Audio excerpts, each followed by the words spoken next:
Is there anything more satisfying than the sound of fresh homemade bread? Today I show you how to make a simple and delicious sourdough bread with whole spelt flour, full of flavor and texture. Stay with me till the end and this bread will truly make your kitchen smell like home. The evening before I prepare my Levain, our sourdough starter. I mix my active starter, flour and water. Here you'll find my video on how to create your own sourdough starter, from zero to bubbly perfection.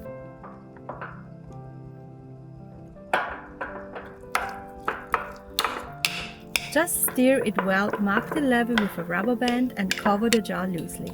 Now it's time for our starter to rest overnight.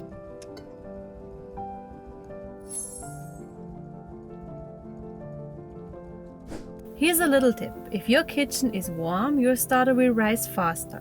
If it's cooler, give it a little bit more time. Every starter has its own rhythm, almost like it's alive.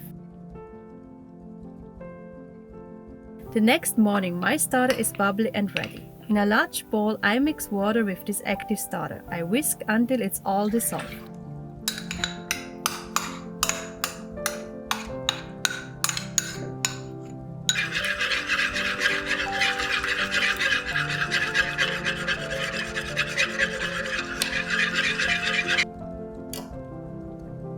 Now I add all-purpose flour and whole spelt flour. Spelt adds a lovely nutty flavor and it's rich in fiber and minerals, which makes our bread not only tasty but also nourishing. When the dough gets thicker, I switch to my hand and start kneading gently. Then I shape it into a ball, cover it with a linen towel and let it rest for 30 minutes. This first rest helps the flour absorb the water. It's like letting the dough breathe. After 30 minutes, I add salt and knead again. The dough feels a little sticky, but that's okay. Just keep folding and pressing until it becomes smooth and elastic. Then cover it again and let it rest for another 30 minutes.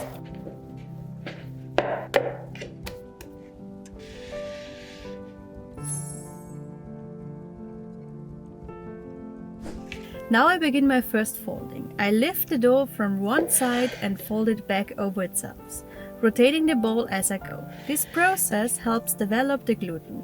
It builds structure and strength in our dough. After folding, cover it again and let it rest for 30 minutes. After the next rest, you'll notice how the texture changes. It's smoother, more stretchy, a good sign that your dough is coming to life. I gently fold again, then cover and rest for another 30 minutes.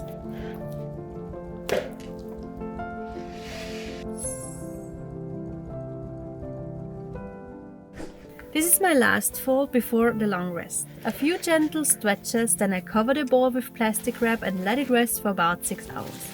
During this time, our dough will rise slowly and develop that beautiful sourdough flavor. After 6 hours, look at this. The dough has grown so much.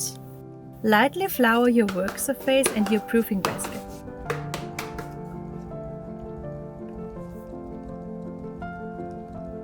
Carefully lift the dough out of the bowl. Don't punch it down, we want to keep all that beautiful air inside. Now stretch it slightly into a rectangle and fold it back onto itself. You can follow my folding method here or use your own. What matters most is to handle it gently. The more delicate we are, the better the structure of our bread will be.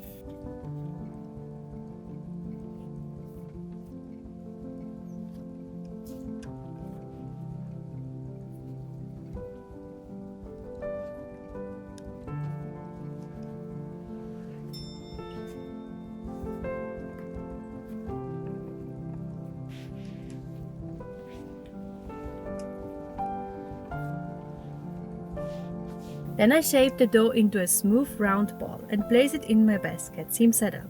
Cover with a linen cloth and let it rest for 1 more hour.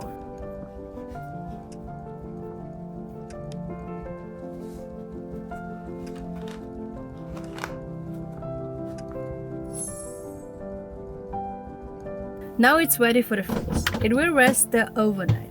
This slow fermentation deepens the flavor and makes the bread easier to digest. That's one of the many beauties of sourdough.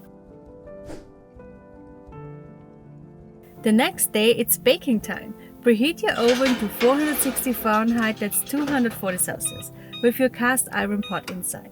We want it really hot. I gently place my dough onto parchment paper and score the top with a razor blade. This step lets the bread open beautifully in the oven. Now I carefully transfer the dough into the hot pot. Before closing the lid, I add a few ice cubes between the parchment and the pot. This creates steam, helping the crust get thin and crispy. Bake covered for 40 minutes.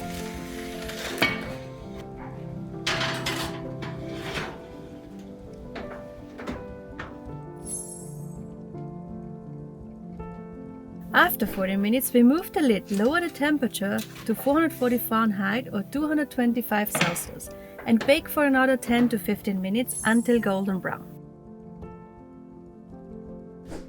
And here it is, my beautiful spelt sourdough bread.